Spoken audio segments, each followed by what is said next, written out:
Indeed, well done, Victor. What I was going to say, Jenny, with Konrad Schiebner, of course, he came onto the world stage. He knocked off Sebastian Brendel, which is no mean feat. I mean, for many years, Sebastian Brendel was the best canoe paddler on the planet. Yeah. And we were expecting big things from Konrad Schiebner, but then he had the injury, had the sickness and that sort of stuff. And you know, I know that personally he really struggled through all of that. So great to see him back. Yeah, no, fair play to him. That takes a lot of mental strength and persistency to keep going and get through that tough time.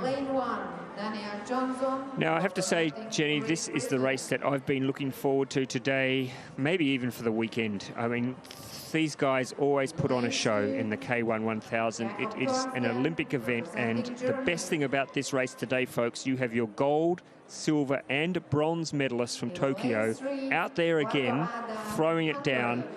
And I can guarantee you there's a big Hungarian crowd here, and they are going to be banging those drums. They are going to be very, very loud, because Balint Kopacz, the reigning Olympic and world champion, is in lane 9, so he will be coming down right under their noses.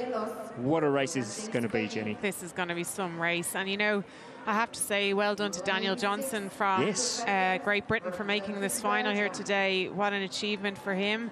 And, you know, it's to have his name among such phenomenal stars of our sport, and here he is, achieved it, and credit to him for being in this A final today. And well, there's some big names in the B final, like Josef Dostal was there, for example, some big names, so Daniel Johnson's done very well. Very well, and Tom Lusty also did very well yesterday, making the A final, the K1 500 meters, so yeah, well done to them. So Balint Kopacz is the hometown favourite. Adam Varga, though, I must say, looked very, very good in the semi-finals, looked very relaxed. Of course, you know that Fernando Pimenta will go out hard, the Portuguese athlete. Tom Green, 7th in the Olympics. He's looking strong this year as well. Rene Paulsen, the veteran, always puts on a good show. Arda Peters from, I mean, this is just a quality field. Francisco Cubelas from Spain is fast. There he is there. He's gone out fast again. The Cubelas from Spain. Whether he can hold on against this sort of quality field, I don't know. And there's Pimenta going where he likes to go. Out to the front. This is the way he's always raced his races. He goes out hard and he throws down the challenge.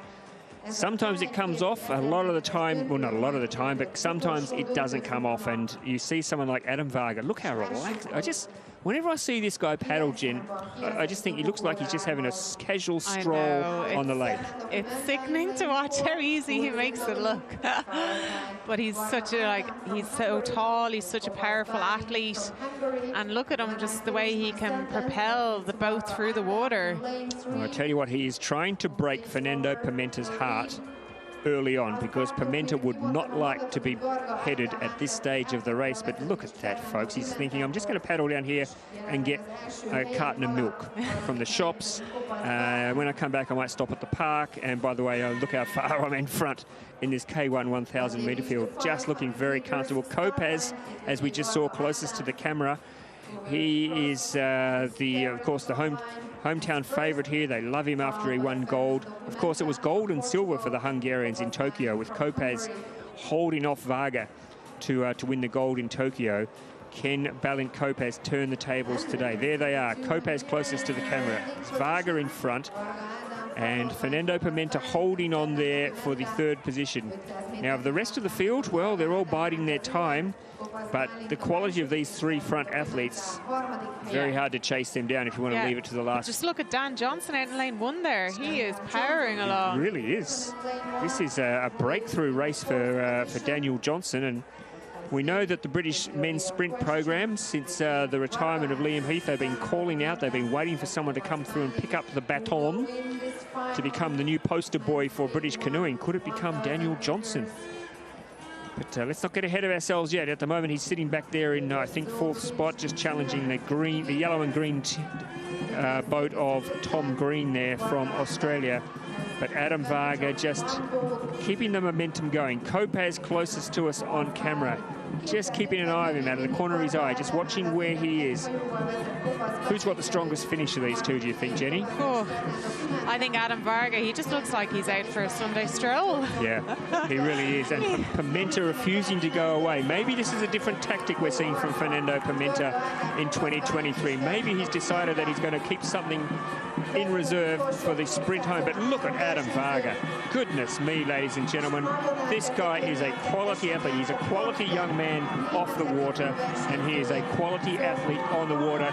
This has been a lesson in canoe sprint paddling for Adam Varga. You can hear the Hungarian crowd getting behind him. They love his work. They love what he's been able to do, and he is in control. He has got this race by the throat. You can see Kopacz coming into the picture now, and Pimenta flying home to take the silver. Well done, Fernando Pimenta, and Balint Kopacz settling for the third.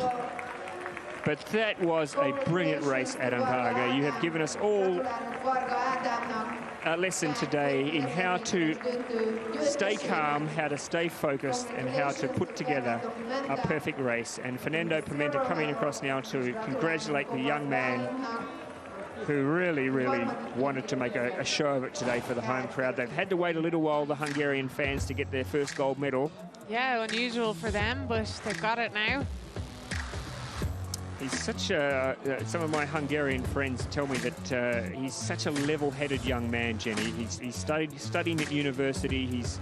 He's really focused in what he's doing off the water and making sure that he's got a career for himself after sport, which so many athletes forget to do. And he really has got it focused off the water, but just on the water. Wow, that was a very impressive race. Yeah, and you speak about that, Ross, and it's so important to have a balance in life, you know. I think most people should kind of think about what they'll do after their sporting career, and you know, they don't need to have so many hours of their day dedicated to it, but to do something bit by bit over the years will really help them, and help them mentally, knowing that they have something else after their sport. And credit there to Fernando Pimenta as well. He's not used to being headed early on in the race, and Varga decided to throw down the challenge early on, and Pimenta having to chase an athlete home, and actually did show in the closing stages that he even though he was headed early, that he's still got that fight in him, and he was able to overcome the other Hungarian, Balint Kopacz, who is, by the way, an Olympic and a world champion. So no mean feat there to knock off an athlete of that stature. It is early days, of course, Jenny. We've got Poznan to come up, but the big one will be Duisburg. We shouldn't take too much away from this, but gee, I think Adam Varga will sleep well tonight, knowing that he has got some good form already. Yeah, for sure. You know, it's such a confidence boost for him, and he's probably going to have Varga and Balint Kopacz are probably going to have a lot of internal trials now over the next few months in the lead up to the World Champs.